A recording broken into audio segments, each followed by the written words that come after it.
This is your place for all things Grand Rapids Griffins and all things Toledo Walleye. This is the Hockeytown West podcast with your hosts, Brandon Cook, Nick Harrington, and Travis Foch. Well, we are back from the holiday break. The Griffins are now 26-1-0-1. I still can't believe it. I tried to look up bigger words to describe it, and I couldn't find any that we haven't used already that I could pronounce. So we're just going to dive into this episode and talk about this one game. We only have one game to talk about today, so we're going to dive into it. Welcome back to the Hockeytown West podcast, your source for everything Grand Rapids Griffins and Toledo Walleye hockey. And I just want to say first, I hope everybody had a fantastic holiday break, had a Merry Christmas or whatever holiday you celebrate. Hopefully you enjoyed the time with the family away from hockey, unless you're Travis, who's a sicko for the game and was still sending stats during Christmas. But at the same time, we took a little bit of a break. It was nice. We talked about our Christmas already on our Patreon. If you haven't checked out Patreon yet, head over to patreon.com/HockeytownWest. Check out the tiers we have there. And if you're new here, welcome. Subscribe to the show. If you're watching on YouTube, hit follow wherever you get your podcasts. And if you're already a subscriber, thank you so much. If you could please hit like on the video, that helps out the video a ton. Leave a comment about what you're going to want to say about this incredible Grand Rapids Griffins season so far. And we will tease that we'll be back with a new Toledo Walleye episode at some point, hopefully this week. We don't know with the holiday in the mix, but the ECHL is back. We haven't seen the actual return date for the Walleye yet, but at least there's a tentative deal for the ECHL to be back in place, so there won't be any gap in coverage there. It just gave Travis an extended holiday break, but like I joked about already, he doesn't take holiday breaks when it comes to hockey, and I'm sure he's going to have plenty to talk about with the World Juniors at this point, because I think that's the only thing that got him through until the NHL was back. But let's talk about the Griffins here. Let's talk some news and updates. And the biggest piece of news is that for this game, Michael Postava was back in the backup role for the Griffins, which is huge news. It's great to see Postava back from injury. Obviously didn't just jump right in and play the first game, but it is nice to get him back on the bench, isn't it? Yeah, I mean, it puts relieves a little bit of pressure, I guess you could say. I guess. But there's been pressure this season. What? I guess. I mean, he played so well when he was here, and then we turned to Carter, and Carter continued to take on the dominance too. So I mean, it's like, okay, now we kind of have this three-headed monster, right? That we have to kind of figure out what to do with, and we ended up sending Carter. We reassigned Carter down to Toledo, so now it's Toledo's four-headed monster that they had to deal with for 24 hours till they aside Nolan Malone back to Cleveland. So it's gonna be interesting. It's good to see Posty here back. I'm hoping he probably gets the New Year's Eve game, you would guess. I would say probably one more game before he's back. I think Coase gets the New Year's Eve game again against Milwaukee after his performance against them, which we'll obviously talk about here in a moment. The crazy thing is when you look at the grand scheme of things here, obviously with this, like you said, Carter Gylander was reassigned back to Toledo. And it's unfortunate when you look at the numbers, right? Carter got 7 games in during that time. Postava's been out. Postava's played 5 games for the Griffins so far this season with a 2.15 and a .936. Carter has better numbers than what Postava had through those games. Yes, it's 2 more games, but Carter put up a 1.57 and a .943 in those 7 games. And I mean, yes, it's a smaller sample size than Sebastian Cossa, right? It's less than half the games that Cossa has played. He's got the exact same goals against as Sebastian Cossa. That's crazy. The save percentage is actually slightly higher. That's crazy. And we just sent him back to the ECH. Like, you just go, wow. And he has the same amount of assists as Cossa. So I mean, he's providing. I know you're so excited to talk about that assist when he needs it. Like he's leading that stat. He's also the shootouts. He's been in the high pressure shootout situation, so and he's taking care of that side as well. So I mean, I hate this because every week it's either you and me or me and Travis, and I can never get the 3 of us together to get this discussion out of the way. And we have to continue to tease it.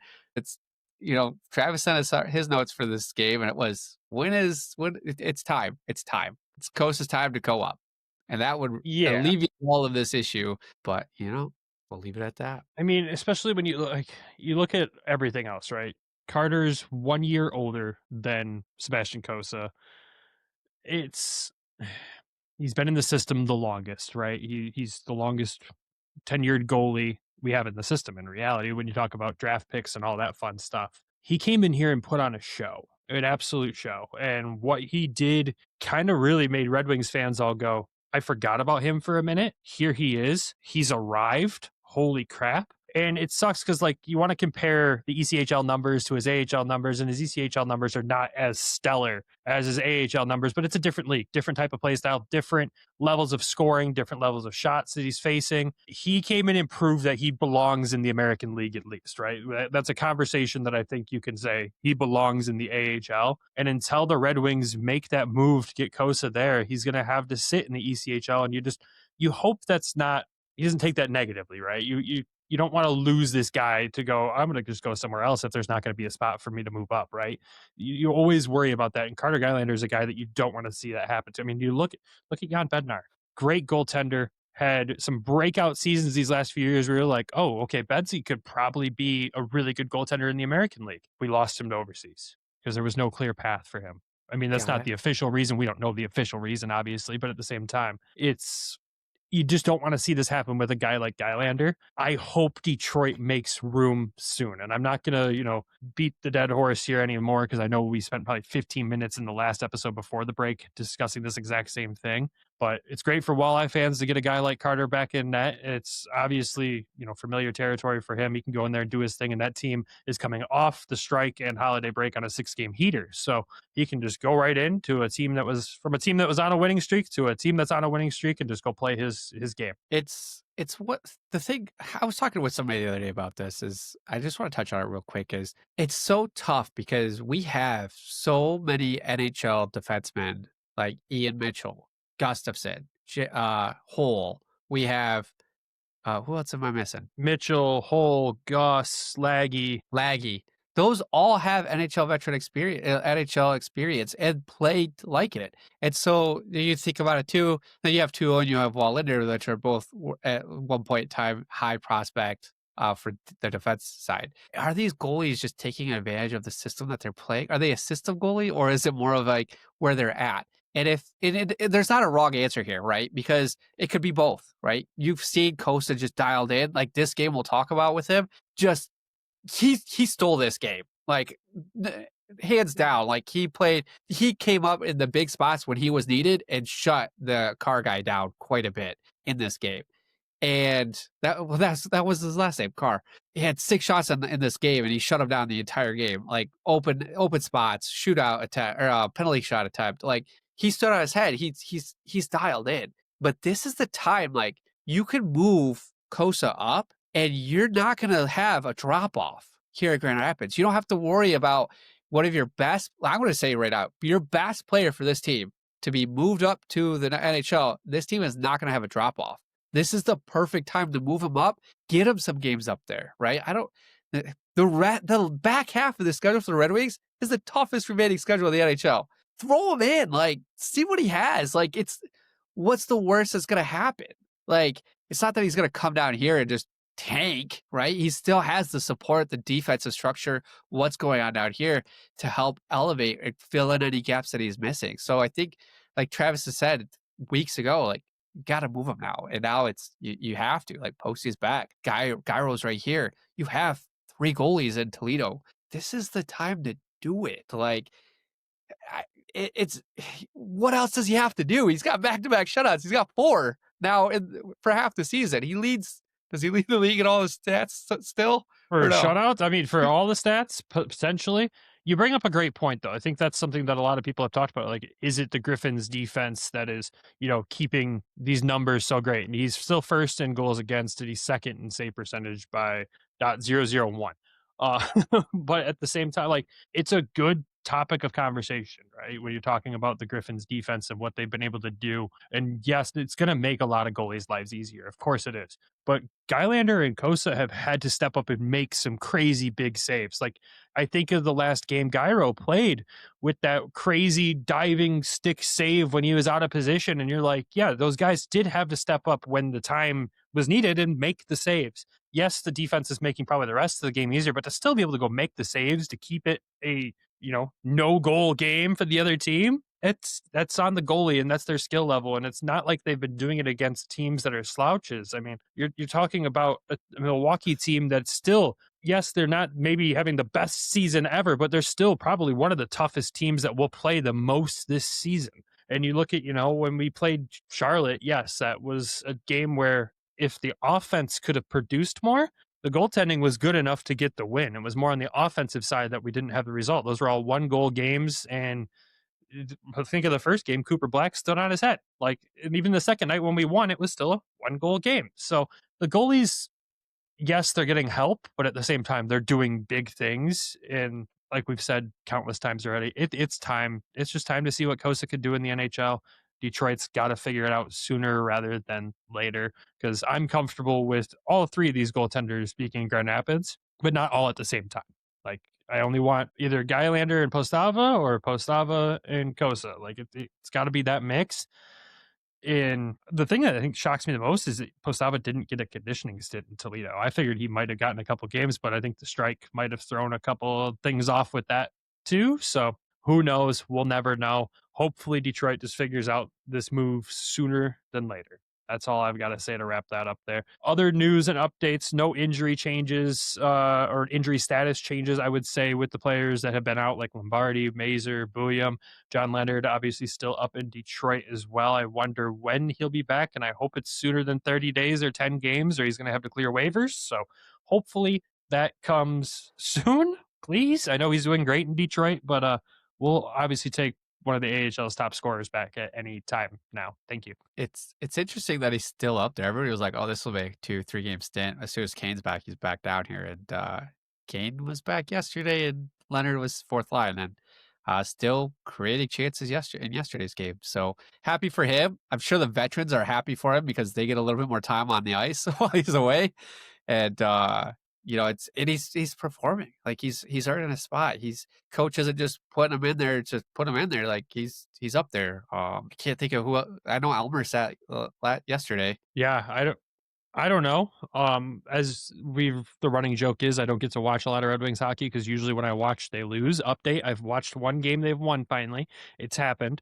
But I still tend to not watch just to. Yeah, exactly. I don't need to be a curse. I can't go spoil Red Wings fans' fun when we're having so much fun here, right? So it's a win-lose situation for me, but a win-win for the teams. But let's talk about the one game that's happened since the holiday break, right?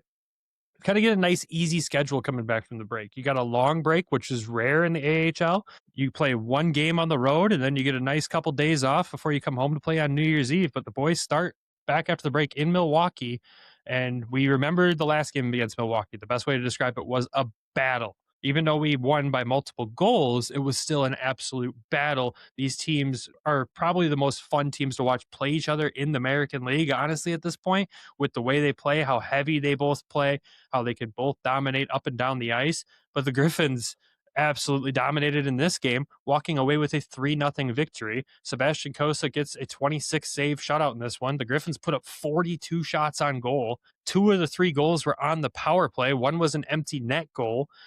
And it's just another win. You're just like, how does this keep happening? 26-1-0-1 is something that I never thought I would ever say in my life when I'm talking about the team that I cover. And here we are. You're also talking about a 15-game win streak. I think it's one shy of tying the franchise record for a win streak at this point.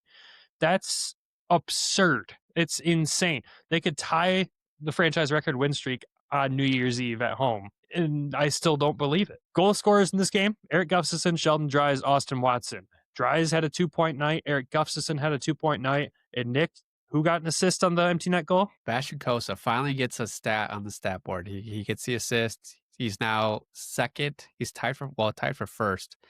Tied for second in the American League for goalies for getting an assist. So a couple guys out there have 2. So maybe we can push him a little bit more. Get another pass. Get a log stretch pass up there to somebody to get a goal. Possibly it could happen New Year's Eve if he plays, because Milwaukee has been pulling the goalie a lot lately. What's the stat on it? It was 6 times in the last 9 games, I think it was. Well, that's what happens when you're 1-9 in your past 10.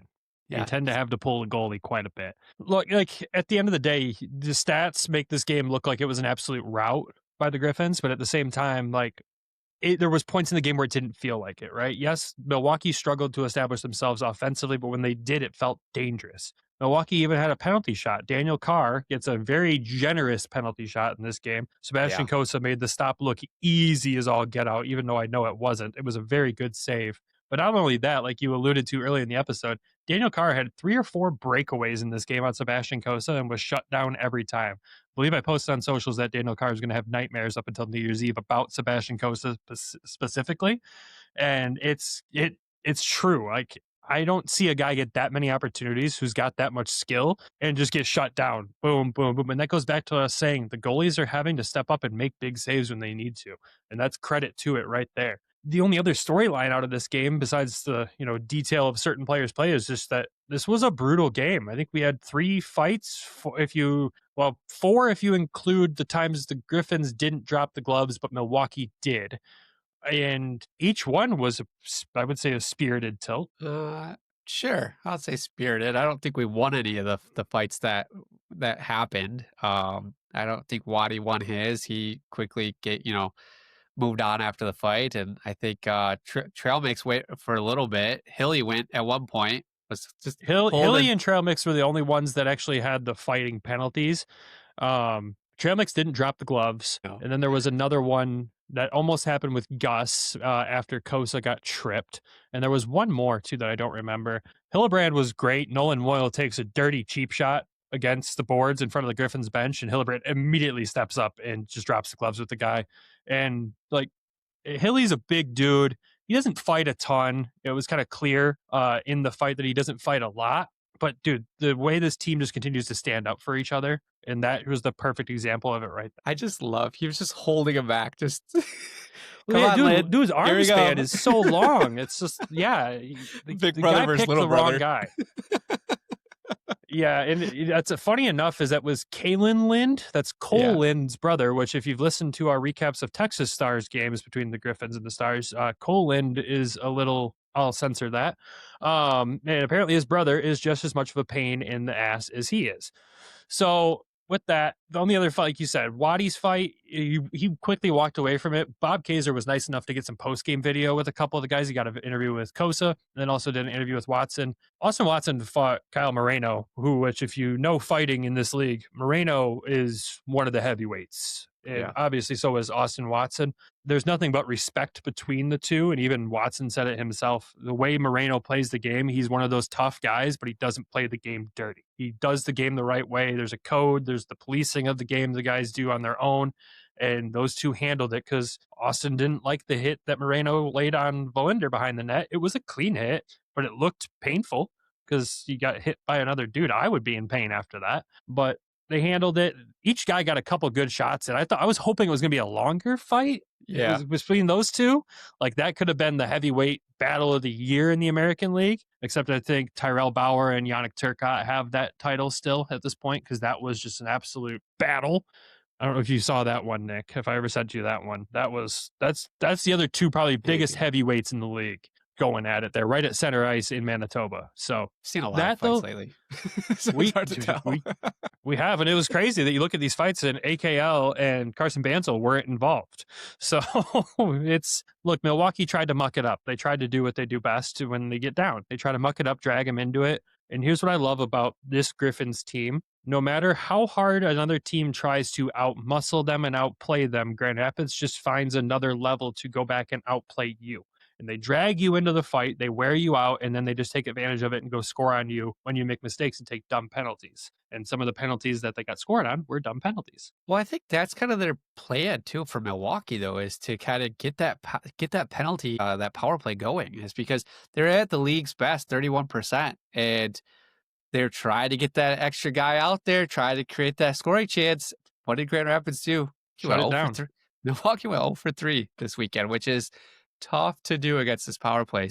And I don't think they had a goal against them the last game either against Milwaukee. Power play goal? No, they did not, which we talked about then. It was just shutting down the league's best power play is very difficult to do, especially this one. I think Bob said in the broadcast, they like 46% of Milwaukee's goals this year have come on the power play. Yeah. That's an insane stat line. So whenever that power play goes in the ice, yeah, you've got to be concerned. The Griffins, one, staying as disciplined as they could in a game that got as mucky as this. Good to see. And the penalty kill going 3 for 3 like that is another really positive thing to see, especially when you come out of the Christmas break. Yeah, they made him pay for it on the other end. Is like the penalties that Milwaukee did take, Grand Rapids took advantage of. They went 2 for 4 on it. So I mean, that was a huge.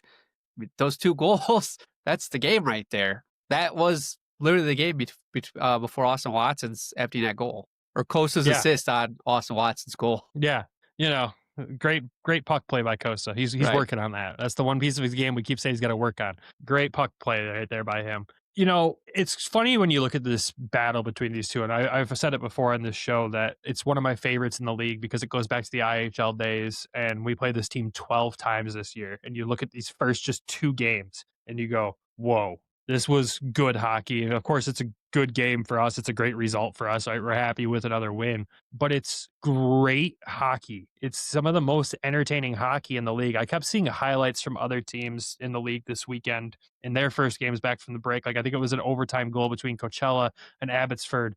And I'm watching the movement on ice and I'm like, are we really this good and like that high above everyone else? Like those Abbotsford, granted, not doing well this year, but Coachella is a good team. They've always been a good team. The player, like it just looked slow. It looked disjointed. I'm like, are we really this much better? Like obviously we only can really compare it to in our division or against Cleveland because that's really the only teams we play outside of a trip to Toronto and Charlotte later this year. But when you look at how much we're going to be playing Milwaukee, like you've got them on the 31st. We see them again on the 13th. We see them on the 17th and the 21st. And that's all the times we'll see them this month after not seeing them at all until December. We're going to start seeing them more and more. And you look at the second game and there was 2 actual fights and 3 more almost fights. What is this series going to have in store for us the rest of the year? Yeah, it's I did get to watch this game live. I rewatched it yesterday. We're recording on Monday. And I was like, I got to watch the last 5 minutes live.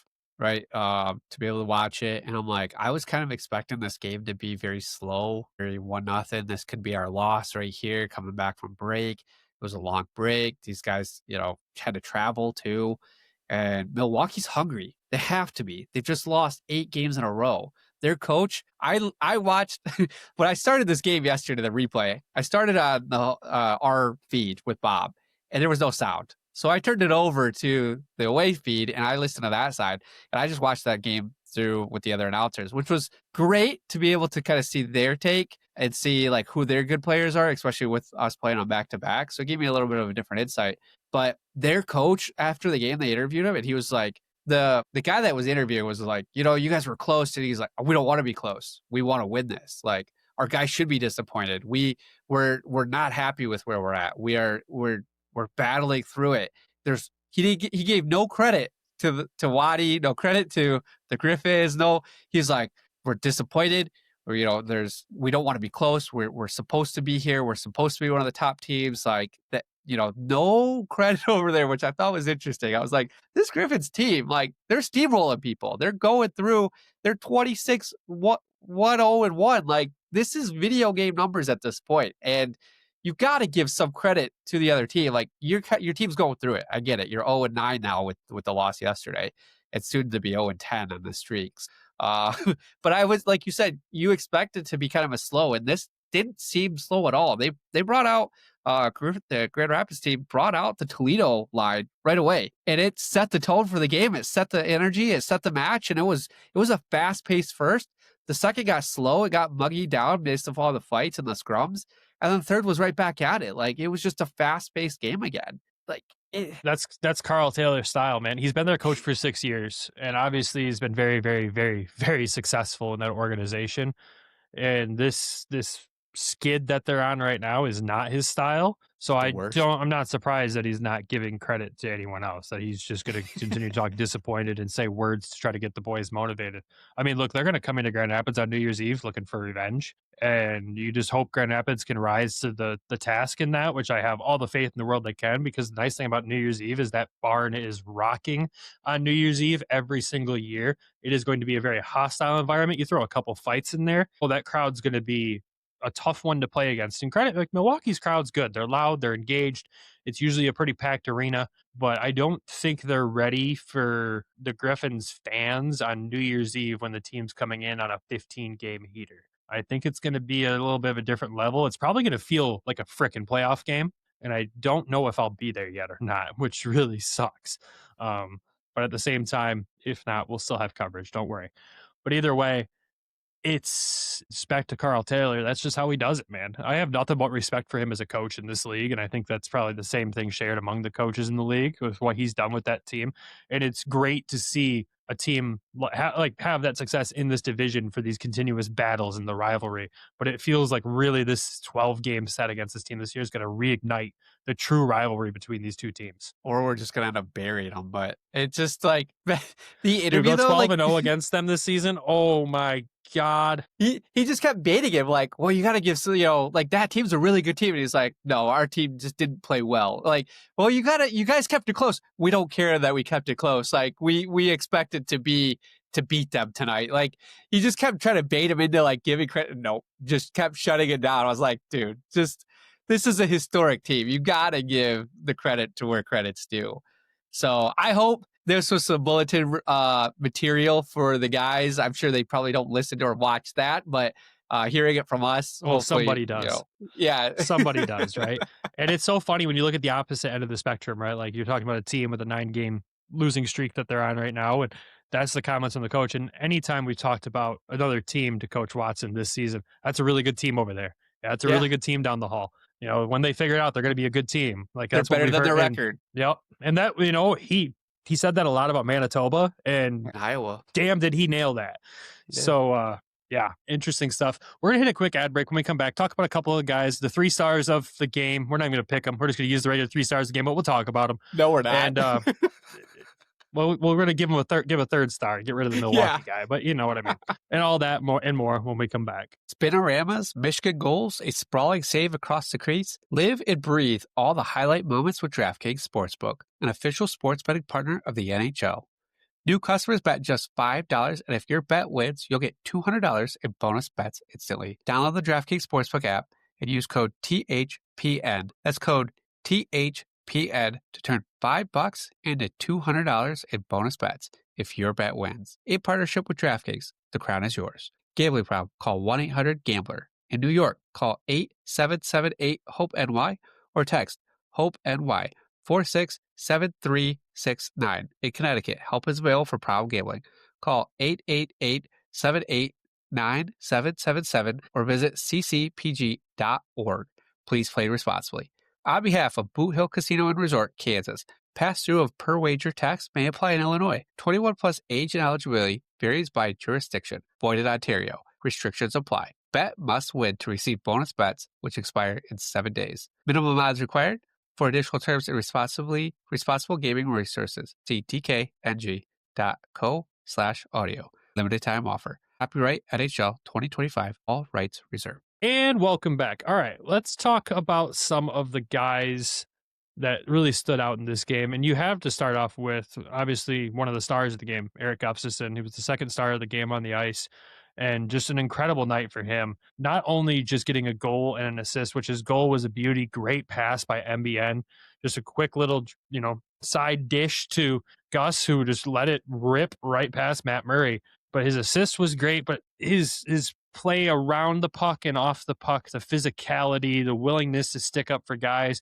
When Cossa was interfered with, when he got taken down there on that trip, the first person to try to grab the guy and I guess casually to skate up the ice while grabbing and holding on to the guy still was Gus. Like he wanted a piece of any guy who touched one of his teammates. And I know we touched on this last episode, but this version of Erik Gustafsson that the Griffins have been blessed with is the best version of Erik Gustafsson that we could possibly have. He's feisty, he's willing to stick up for his teammates and set the example and be a great leader, but he's also producing at a point per game pace still. Yeah, I don't know what these guys had like pregame because this guy was an Energizer bunny all over the place. Like as soon as that first power play, they didn't score, or the first power play they didn't score on, but he had his chances and he knew where to take it. And he was like getting set up. And then the second power play happened like literally right after the first one.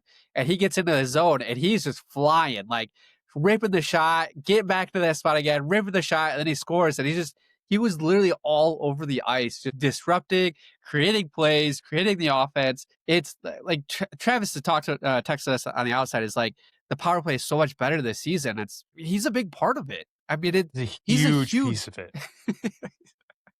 I don't want to use that word, but yeah, he's a big part of this power play. And hopefully, like, if something, he's teaching these guys to get that spot. Like, I'm hoping Shai Buyam is where, like, I know he's out right now, but I'm hoping that in practice they're syncing up, they're right there together, they're teaching what he's teaching Shai, like, how to do this. Because if you plug and play Shai into that spot and he's taking up from Gus, like, that's what more can you ask for, right? Like, well, even if Shai's watching these games from above too, like, right, he's like learning what Gus is doing and being able to hopefully replicate that and be that player. Like, that would be ideal for us if he can be that guy. and you see 202 this year though is like taking a little bit more on that as well. Like, he's finding those soft spots where Gus is sitting in, and he's firing it, and it's getting on net, it's trickling in, it's setting up the screens. So, like, I know like 2-0's not a big part, but they're active. He's using it. He's taking advantage of the opportunity that he has with Gus right now. I think 2-0 has benefited the most of any of the guys right now with having these veteran defensemen here.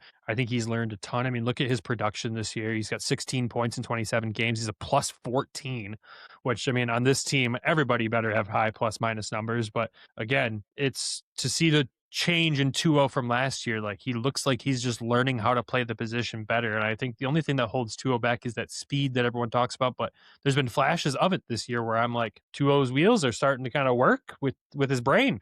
His legs are moving where he, like, the speed he wants them to. This is great. And I think he's just learning how to approach the game better, being surrounded by these guys that have so much experience. And Gus has obviously been a great example for him. And I mean, look at all the veteran D have, all the guys have, but Gus was obviously just a standout guy in this game because of the production and, the rough stuff too.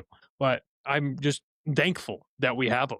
Like, he's been such a key piece to this team. And I know I've joked about it before, but I know the Red Wings probably want to move him for the person, with him having to drive back and forth and all this stuff. But at the same time, you're like, please don't.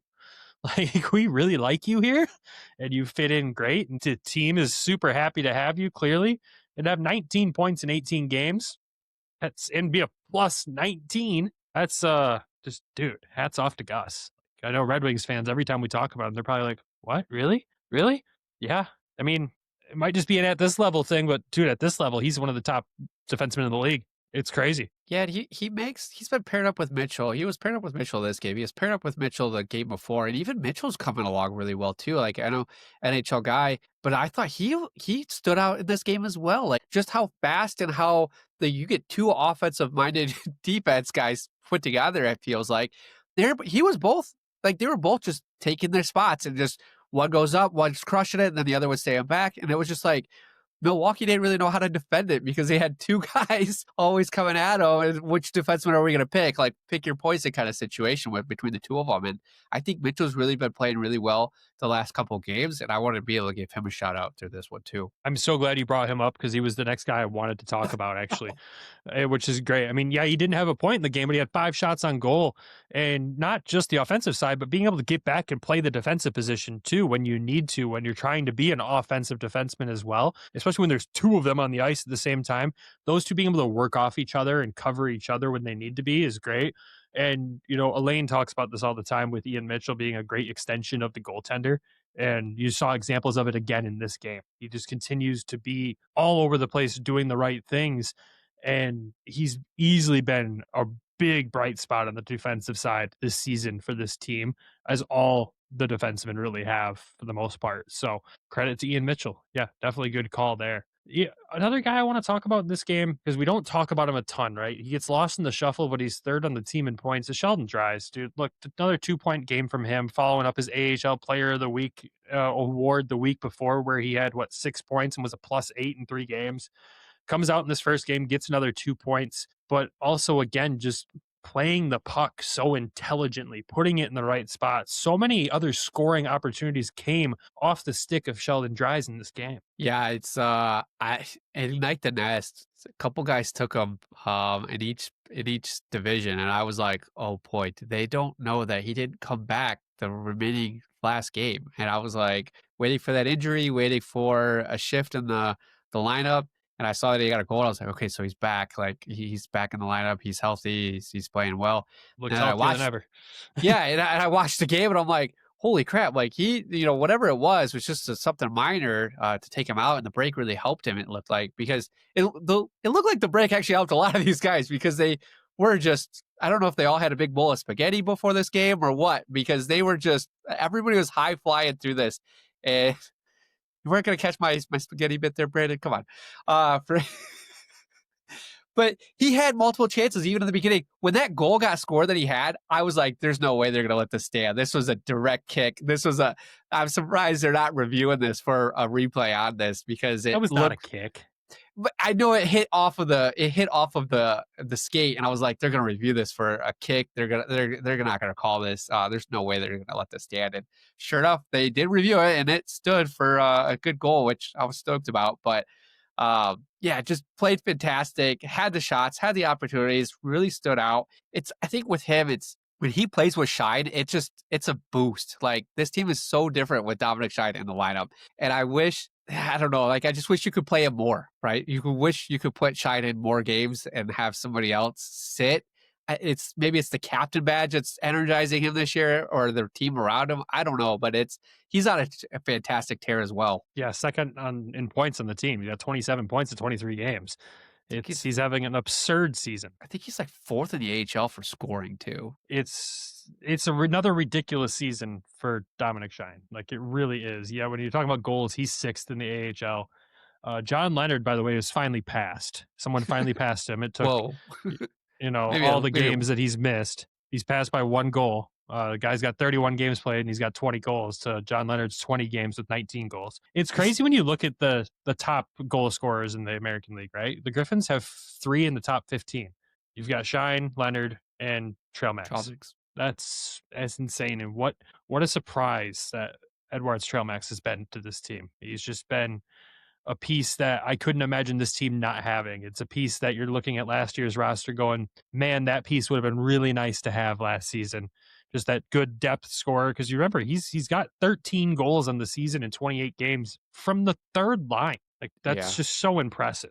The last guy I want to talk about this game, because we've given Sebastian Cossa a million flowers this season. He got another shutout, and congrats to him. I'm not going to, just dive deeper into that one. And the assist.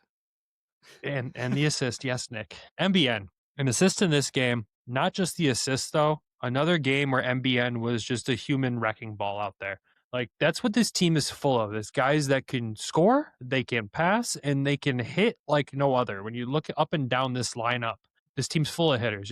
Tralmaks can hit, Shine can hit, Watson can hit, Bantle can hit, Moyle can hit, Hillebrand can hit. Andre Becker threw a couple of good hits in this game. But MBN's hitting just stands out more because he does it so well timed, and just looks like he's just constantly just wearing guys out. My notes for him for this game was playing hard, net crash. At one point in the second period, he just crashed the net, took the whole thing. I think he took the whole thing off. Just play hard. I mean, that's what you want to see out of this guy. Like, he knows he wants to, like, we all know he wants to be in the NHL. He gets that start. He gets set down. He doesn't take any offense to it. He wants to get better. I've seen him in practice talking with coach, how this play should run. You see him out there giving it his all, like setting the tone, and he's putting up the points, right? Like, what more? This guy is going to be short-lived here in Grand Rapids, right? Like, he probably just put a short temporary lease somewhere, and he'll be back up in Detroit next year. And if not by the end, I think it's tough to say, but by the time he's back in Detroit, even if it is next season he starts, the whole summer is going to be huge for him. If he can stay healthy the rest of the season, putting on more weight, can you imagine like a 20-pound Carter Mazur situation where he's putting that on and he's still ripping that shot? Like, this kid is going to live up to what the expectations are for him, and it's fun to see, and I just love it because you don't see the struggle like, oh, he needs to work on this or you need to work on that. Like, there's nothing glaring there. Like, he's coming in, he's playing well, he's fitting in, he's putting up the points, he's happy, he's having fun. And I even saw him chirping the ref the other night a little bit of like, what's going on here? Like, I need this and that, and I don't know what they were saying, but You could see like he was giving it to him a little bit. And, You always you know, love that. yeah, it's Always better than love us that. doing it. Yeah, I could have done it in this game too, but I'll save that rant for a game where it really stands out, right? But look, I mean, he's been here for what, 23 of the 28 games so far. He's 5th on the team in goals right now. What is he in points? 4th in the team in points. He got 19 points in those 23 games, 7 goals, 12 assists. He's a plus 15. Like, you don't have the defensive concerns with this prospect. That's a beautiful thing. It's an absolutely beautiful thing. His line is never hemmed into their zone. Granted, none of our lines are really ever hemmed into our zone. But at the same time, to be able to, you go to Detroit, you have the struggles, you get sent down, you approach it the way he did, where he flat out told everyone, I'm going to come here and work my ass off. That's exactly what he said. And he's done it. And God, I'm so happy to have him. And like you said, when he gets that shot to go back up to Detroit, we probably won't see him in a Griffins uniform again. And that's rightfully so. And I think it's going to translate. Like the way that he's playing, I think it's going to stick in the NHL this next round. It's just a matter of when. I'm more curious if we get to see him at the AHL All-Star game at this point in time, because you think at this point the Central Division roster is going to be all of the Griffins and maybe one guy from the Wolves, Bradley Dedeaux. That's probably about it. But at the same time, like I think him at an All-Star game with his personality would be some of the most fun content the AHL could ever get. Like you got to stick a GoPro on him and a mic and just let him go. You might have to censor it a bit, but at the same time, hey, you know, it'll be, the fans would appreciate it. I'm just trying to think of where could we put him in Detroit? Like what line would that be? Would he be fun on? Maybe that first line, you know, if he keeps the energy going, a little hitter, creates some space for Raymond and Larkin. Could be a good chance. I don't know about that. I mean, he shoots right. Second. You don't want to take Lucas off the top line being a right-handed guy too. So that's second line. I could see him with clearing some space for some guys out there. Oh yeah. Like he's going to be a really good NHL player when he gets back for sure. 3 stars of the game. The league or the team or whoever picks him, they pick the first 2 for us. Obviously, Sebastian Cossa was the first star of the week or the game, whatever you want to say. Erik Gustafsson, I agree, being second star. They had a random Milwaukee guy who had 2 shots on goal and no points, obviously, as the third star. Doesn't make any sense at all. That spot rightfully belongs to Sheldon Dries. I think he bribed whoever was the voter for that third star. I think he got him like, you know, an extra soda or some candy or something to get his name up in the third star. Because like, it should have went to Sheldon Dries. I don't know why. I don't know why it didn't. I believe it's picked by the home team. Someone's going to have to correct me on that. And I believe that was just kind of a FU Griffins from the Milwaukee Admirals, if that is the case. But either way, Drysy's the third star. Those are the 3 stars of the week. It's pretty cut and dry when there's only one game to talk about from the holiday break. I would give you a standings update too, but that hasn't obviously changed much since then because most teams have played 1, maybe 2 games. So we won't bore you with a standings update with this episode. I think we're going to wrap this one up here because we only had the one game to talk about. And I have no other hot topics to hit except Nick appears that he has one to share. We're going to go this whole episode and not talk about those fantastic jerseys that they wore. I was going to wait until they were here with them because that is set to happen against Milwaukee. We'll see both jerseys again. But yes, dude, the old time hockey jerseys, the Milwaukee Fridge jerseys are just a classic. They're fun. They're cool. And everyone online saying it should have been the Flying Toasters versus the Refrigerators. Yes, you're 100% correct. But the Toasters served their purpose for one night, and it was a great game, and I don't think we'll ever see them again. The Griffins jerseys, though, that whole kit, oh my God, that was just, it's amazing. That's a jersey I'm going to have to acquire somehow, some way. I know in the Dash auctions, those are going to cost quite a bit of money. And if you haven't seen them yet, go look on socials, or I'm sure I'll have a picture of a player in the thumbnail of the episode with one of those jerseys on. But damn, did they nail these. They're very Centennial vibes is what they had, and they looked great. I not familiar with that logo. Was it a previous logo that they had, or they just? Oh, no, it's a custom one for this jersey. Okay, it's Centennial vibes just because it's the red and the cream. It gives me more the Winter Classic vibes than anything, that's fair. Which is one of my favorite Red Wings jerseys of all time. And to see the Griffins like have that look, I know it's slated to be worn for Old Time Hockey Night in Grand Rapids. I hope they pull those out for New Year's Eve against them too. I really do. I think the plan is for them to do that. There's talks that the third jersey for Detroit is going to be the Centennial jersey. So maybe Grand Rapids, we'd have to lose the shield but we would gain We that lost red the one. Shield for half a season once, but the retro jerseys were also sweet.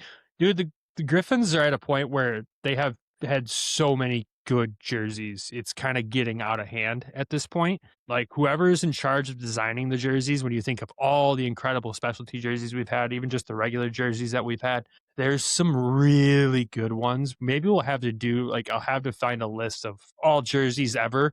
This would be a summer project, but we'll have to rank those during the summertime of like every Griffins jersey that's been worn, because I could feel some fights between the three of us on some of these. We need to find the guy that does the order too. Maybe we talk with him about what goes in, the thought process behind them, and what goes into all of that, right? Like ordering the kit, where to get it. I mean, how does he do it?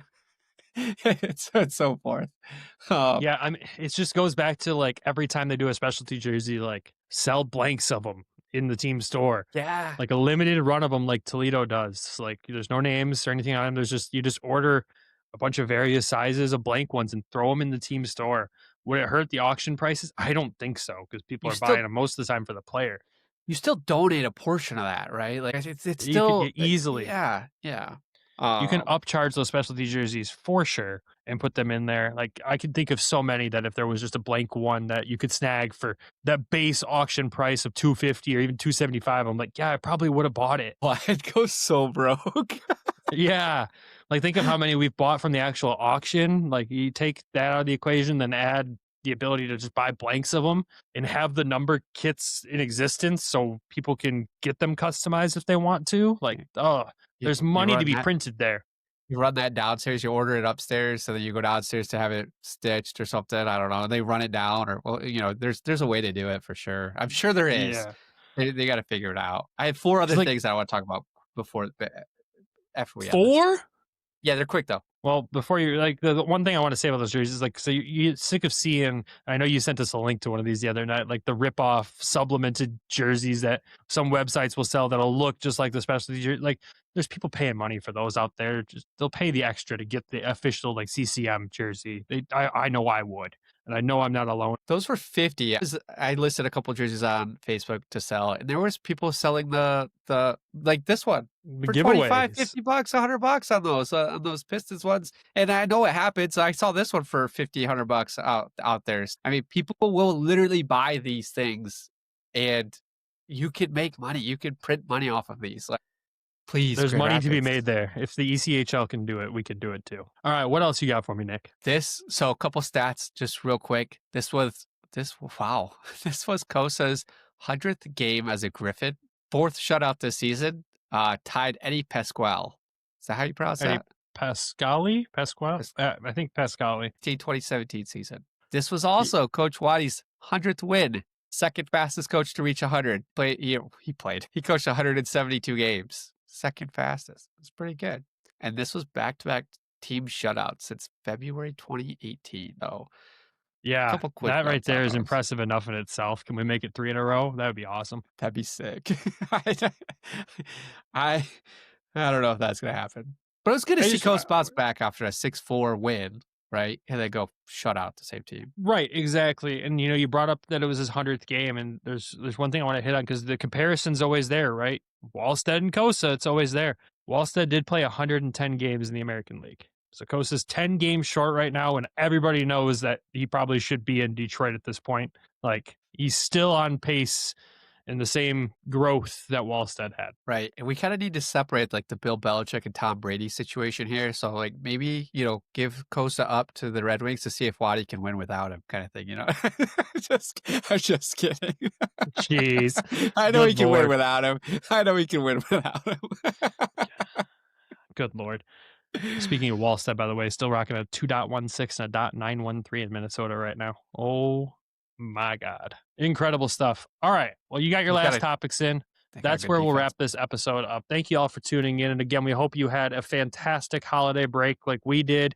I know the time away from doing the hockey stuff for at least the two of us was very nice, but we're happy to be back.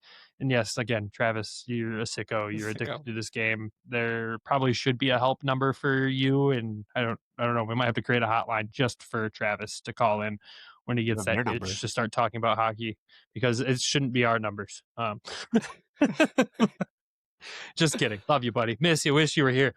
All right, wrapping this up. Got to thank the sponsors of the show, of course, DraftKings and Everything Hockey Clothing Company. When you're betting with DraftKings, use code THPN. When you're shopping at everythinghockey.com, use code WEST to save a few bucks off your order. And of course, we got to thank our Patreon subscribers as well, because without them, the show would not be possible. And those folks are... We've got Randy Zick, Michael Alsate, Derek Sleezer, Alan and Lori Foch, Griffin Not From GR, Elaine Grace, John in Florida, Tyler Ingalls, Darren Swartz, Zach Hookup, Peter Grell, Claire Boughton, Joe Schroeder, and Bryson DeChambeau is elite. Thank you all for the love and support over there. As always, we appreciate you guys so much. Well, by the time we talk to you guys next, it'll be next year. So everybody have a fantastic and safe New Year's Eve. If you're going to the Griffins game on New Year's Eve, enjoy it. If you're not and you're going to the Griffins game on Friday, enjoy that one too. Chicago Wolves will be in town on Friday. But outside of that, we've got nothing else. Everybody have a wonderful New Year. And as always, go Griffins. Go Walleye. Love you. Bye. Thank you for tuning in to the Hockeytown West podcast. Be sure to check us out on Twitter at HockeytownWPod and your hosts, Nick at GR Hockey Guy, Brandon at Brandon GR Hockey, and Travis at Trav in T-Town.